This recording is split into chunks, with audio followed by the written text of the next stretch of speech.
আসসালামু আলাইকুম বন্ধুরা, আশা করি সবাই ভালো আছেন। ভোলা গ্রাফিক্স ইনস্টিটিউটে আপনাকে স্বাগতম। তো আজকে আমি বিটকয়েন লোগো আপনাদের দেখাবো কীভাবে লোগো ডিজাইন করলাম। তো এইটা করার জন্য আমরা ইলিপস টুল দিয়ে ইউজ করবো। তো আমি কথা বলবো না, সরাসরি কাজ দেখাই। তো এইটা আমরা একটা ইলিপস টুল নেব। ইলিপস টুল নেওয়ার পরে আমরা এটারে একটা স্ট্রোক কালার তৈরি করবো, ঠিক আছে। তো এটা আমার একটা কালার দেওয়া আছে। তো এটা আমি স্ট্রোক কালার ব্ল্যাক দেওয়ার পরে গ্রিন কালার অফ করে ব্ল্যাক দিলাম। ব্ল্যাক দেওয়ার পরে এখন আমি স্ট্রোক কালারটা বড় করে দিই, দেখি 26 দিব, ঠিক আছে। 26, ওকে 26 দিব, একটু কমাই দিই। ওকে, এক্সপান্ড, এখান থেকে আমরা এক্সপান্ড করে দেবো। এখন এক্সপান্ড করার পর আমরা যেটা করবো, আমরা এখান থেকে আরেকটা ইলিপস টুল নিব। ইলিপস টুল নেওয়ার পর আমরা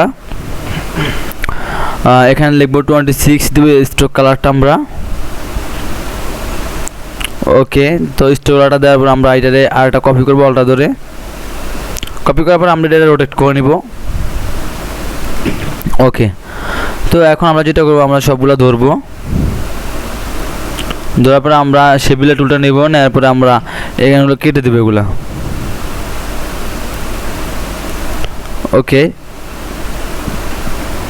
ওই কেটে দিলাম। এরপর আমরা যেটা করব, আমরা সাইটে দেখেন আমাদের এই আইকনগুলো আমরা দিব সাইটে আমাদের বিটকয়েন লোগোটার জন্য আমরা। তো এটার জন্য আমরা আরেকটা স্ট্রোক কালার নেব, লাইন নিব, লাইন থেকে আমরা স্ট্রোক কালার নেব। তো আমি এখান থেকে লাইনটা নিলাম, এখান থেকে 10 দেই, দেখি কীরকম হয় স্ট্রোক কালারটা সাইজ। ওকে, তো এখান থেকে আমি স্ট্রোক কালার সাইজ নিলাম, নেওয়ার পরে এখান থেকে ওকে 8 রাখলাম। ওকে, এখন এটা আমরা এক্সপান্ড করব এখান থেকে। ওকে, এক্সপান্ড করার পর আমরা যেটা করব, এখান থেকে আমরা একটা ইলিপস টুল নেব। ইলিপস টুল নেওয়ার পর আমরা এখানে একটা সার্কেল দিব এটার মাথায়। এটা ইজিলি আপনারা পারবেন, খুব ইজিলি একটা লোগো ডিজাইন।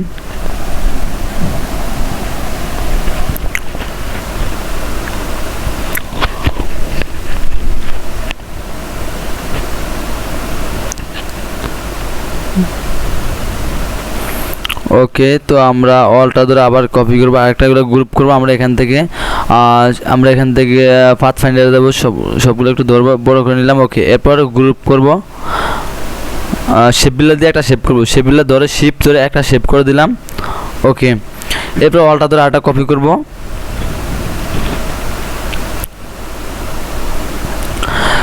অলটা ধরে একটা কপি করে আমরা একটু ছোটো করে দেবো এটা। ওকে, রাখলাম। এরপর আমি অলটা ধরে আরেকটা কপি করব।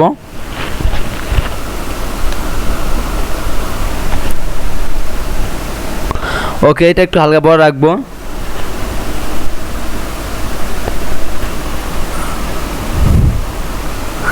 এটা নিচে রাখলাম। ওকে, এটা হালকা উপরে উঠে দিই। ওকে, এর বাটন দিয়ে উপরে উঠে দিলাম। এবার গ্রুপ করব। গ্রুপ করে অলটা ধরে একটা কপি করবো। আমরা চাইলে রিফ্লেক্ট টুল দিয়ে কাজ করতে পারি, ঘুরে নিতে পারি একটা কপি করে। তো আমি এবার অলটা ধরে কপি করে রোটেট করে দিলাম। ওকে, রোটেট করে দেওয়ার পরে আমরা যেটা করব, এখন আমাদের সবগুলো একটা শেপ তৈরি করবো, সবগুলো আমরা একটা শেপে পরিণত করবো। এখান থেকে আমরা পাথ ফাইন্ডারে যাব, পাথ ফাইন্ডার থেকে আমরা ইন্টারেক্ট করে দিব। ওকে, তো এখন আমাদের বি লেখাটা লিখতে হবে। লেটারটা আমরা লিখবো বি। তো আমরা এখান থেকে একটা বি লেটার লিখবো, যেহেতু বিটকয়েন লোগো। ওকে, তো এটা বড় করলাম। বড় করার পরে আমরা এখন যেটা করব, ফন্টটা চেঞ্জ করে দিই। ওকে, এটা রাখবো আমি ফন্টটা। এখন রাখার পরে আমার দেখেন বিটকয়েনের কিছু অ্যাঙ্কর মানে মাথা থাকে, দেখেন ওগুলো আমরা বের করে দেবো। তো সেজন্য আমরা কী করবো, আমি এখান থেকে একটা রেক্টেঙ্গেল টুল নেব। রেক্টেঙ্গেল টুলটা দিয়ে আমরা কাজ করব, যেহেতু আমাদের বিটকয়েনের মতোই লাগে, ঠিক আছে। তো আমি এতটুকু জাস্ট শেপ অনুযায়ী এটা রেক্টেঙ্গেল টুল দেওয়া টেনে নিব শেপ। ওকে, অলটা ধরে আমি একটু উপরে আরেকটা কপি করে দেব।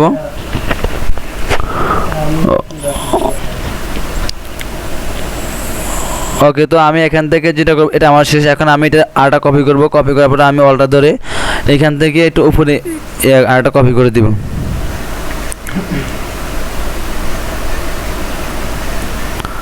ওকে, অলটা ধরে আরেকটা কপি করব এইটা। ওকে,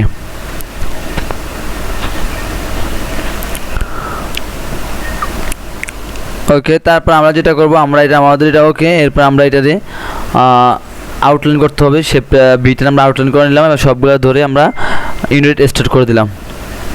ওকে ওকে, এবার আমরা এখান থেকে এটা বসালাম। ওকে, আমাদের লোডার ডিজাইন করা শেষ। এখন আমরা কালারটা দিব। কালারটা জাস্ট আমি কী করবো, এখান থেকে আমরা এটা ধরবো, ধরার পর আমি আইটেভার টুলটা দিয়ে কালারটা করে নেব। তো যেহেতু এটা গ্রেডিয়েন্ট কালারটা আমি দেখালাম কীভাবে তৈরি করতে হয়, আমার অনেক ভিডিও চ্যানেলে চাইলে দেখে নেবেন। তো জাস্ট আমি এখান থেকে বিটকয়েন লেখাটা কপি করে নিয়ে নিলাম, নেওয়ার পর আমি এখান থেকে জাস্ট একটা শেপ দিয়ে দিব। এখান থেকে এই কালারটা দিলাম, তারপর আমি এখান থেকে একটা শেপ বিটা হোয়াইট করে দিব, ব্যাকগ্রাউন্ডটা ব্ল্যাক কালার হবে, ওইটার মতো হয়ে যাবে আমার। ওকে, এবার ব্যাকগ্রাউন্ডটা কপি করে দিলাম। ওকে, দেখেন আমার লোগোটা ডিজাইন করা শেষ। তো এই যে সিম্পল ছিল লোগোটা ডিজাইন, আজকের লোগোটা। তো আজকে এই পর্যন্ত ভিডিও দেখাবেন, নেক্সট ক্লাসে আরও ভালো ভিডিও নিয়ে আপনাদের মাঝে আসবো। তো সেখান থেকে সবাই ভালো থাকবেন, আল্লাহ হাফেজ।